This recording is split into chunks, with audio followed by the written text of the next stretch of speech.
the Chair. I rise to speak on Part 1 of the Victims of Crime Reform Bill. And in doing so, I want to note that this is a step forward for victims of crime, that it's taken a long time to get to this point, and that some of these steps are probably not as far as this side of the House would like to see. But along with my colleagues, we are speaking in support of this bill. And I want to pick up in Part 1 and talk about a particular group of victims and the impact of crime and the importance of victim impact statements, and that is victims of sexual crimes.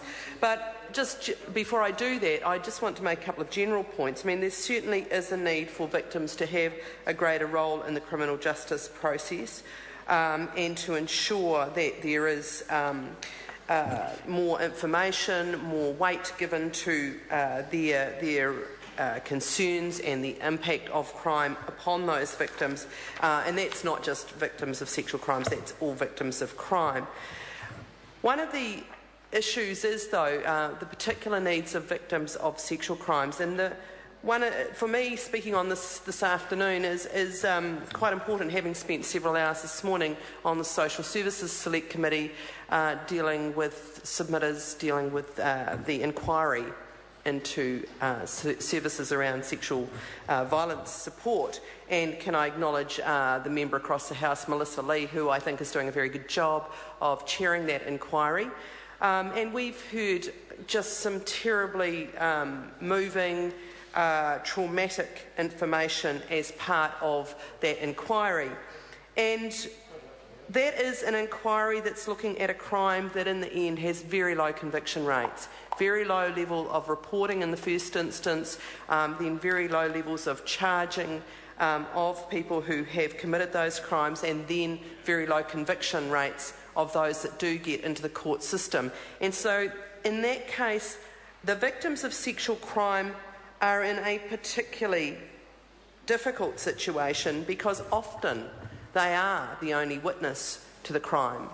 But also the impact of sexual violence is very, very significant. And today, a number of submitters were talking about that as a form of trauma, that a deeply traumatic experience. Now, being able then to ensure a couple of the things that are in Part 1. First of all, that information about the proceedings of the court system and making sure that both the victim and their support person, where they have them, is fully cognisant of what's happening and how it's going to happen is really important in a situation where they are talking about a crime that is so personal and so traumatic.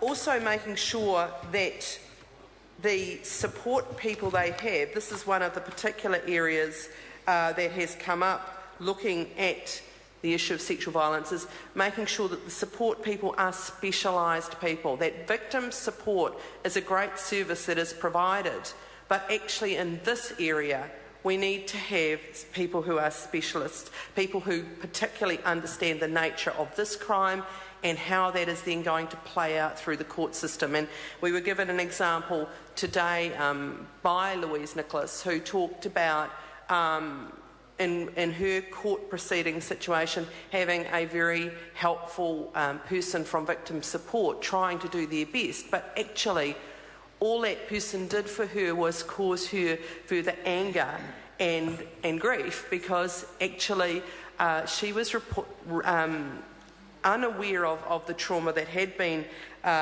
suffered by Louise, and was using language that in fact those who had perpetrated the crimes on her had also used to her. And so there is a need for very specialist people in this space. But in terms of victim impact statements, in this bill it talks about the purpose of victim impact statements, to enable the victim to provide information to the court about the effects of the offending, to assist the court in understanding the victim's view about the offending, and to inform the offender about the impact of the offending from the victim's perspective.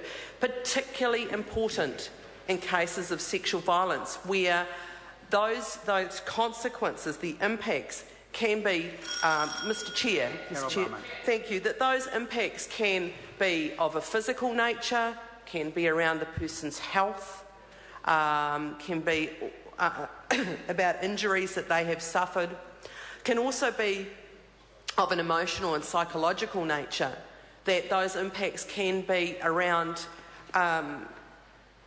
inability to trust people, they can be around nightmares, they can be around constantly reliving a crime that is so fundamental and so invasive and so personal, that the level of impact at a psychological level is very, very often very significant. And of course, one of the particular aspects around sexual offending that's important to understand, and why the victim impact can be so severe, is often these are people who are very well known to the victim, members of their own family, people that they potentially having friends with or even in a relationship with. They're not people for whom they are emotionally neutral. They are people that the person often knows well. And so that can, again, have a particular impact and can make that trauma more significant. And those are all important factors in what might be covered in victim impact statements in sexual violence cases. And one of the things that, it goes on to talk about the information to be ascertained from victims, and goes through some of those things around physical injury or emotional harm, loss of damage to property. Again, that can be relevant in these cases. Are there any other effects of the offence on the victim? Well, I mean, often the information that we're being provided with in the Social Services Select Committee is that those other effects can actually be quite significant. They can be around drug and alcohol abuse, substance abuse. They can be around self-harm. And again, we were being given examples of that today. And all of those things need to be out in the open. And the person who has offended needs to hear directly about the impact of their crime on that victim. Now, I think, as Scott Simpson has said, the ability of others to read a victim impact statement in the court, I think, is an important provision. I think there, would often be situations where it would be far too difficult for the person themselves to do that. But again, the need for specialist support in the court system is really important. I would note that there's a lot of effort going into raising concerns about better outcomes for victims of sexual violence at the moment. There is the inquiry.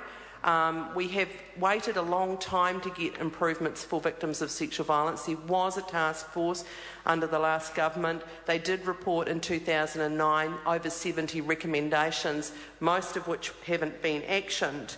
And some of those are around the support services, some of them around prevention, some of them around the court system itself. Now, we are talking around here, excuse me, in this part around court processes, but can I say something that would seem self-evident, that preventing crime in the first instance is the best way to ensure that we don't actually have victims of crime, and that every submitter after submitter after submitter to the inquiry is saying we can prevent sexual violence in this country. We actually have to decide we're going to do that, and we have to resource that.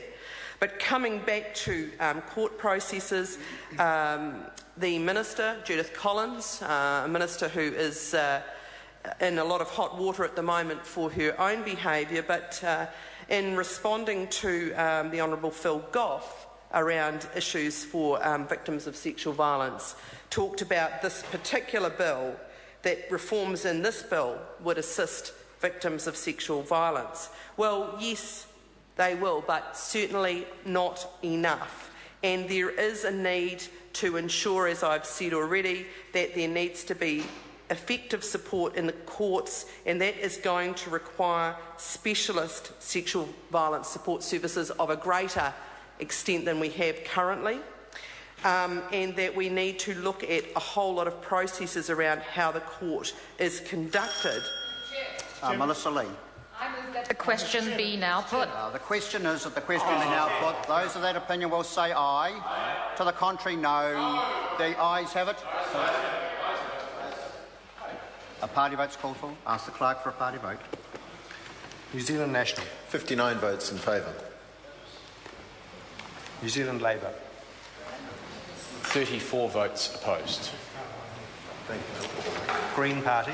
14 votes opposed. New Zealand First. 7 votes opposed. Māori Party. 3 votes in favour. Mana. 1 vote opposed. Act New Zealand. 1 vote in favour. United Future. 1 in favour. Brendan Horan. Any other votes?